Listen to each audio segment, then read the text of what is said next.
Too much insulin will promote insulin resistance. Too much of something will promote a resistance to that something. If we are incessantly inundated with a noxious stimulus, we become resistant to that stimulus. And we need more and more and more of it in order to get the same response that we used to. And now when we view this through the lens of the modern diet, which worldwide, the average, the typical global diet consumes almost 70% of all of its calories from carbohydrates. And it's carbohydrates, not proteins, not fats, that spike insulin the most. In fact, by a wide margin.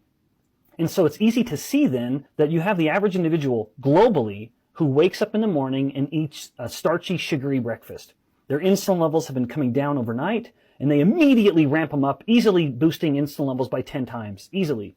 And then even in an insulin-sensitive person, it may take up to 3 hours for the insulin to come back down to normal. And if you're an insulin-resistant person, it can take 5 or 6 hours to come back to normal. But of course, long before then, the person is now having a mid-morning snack, which once again is something sugary and refined.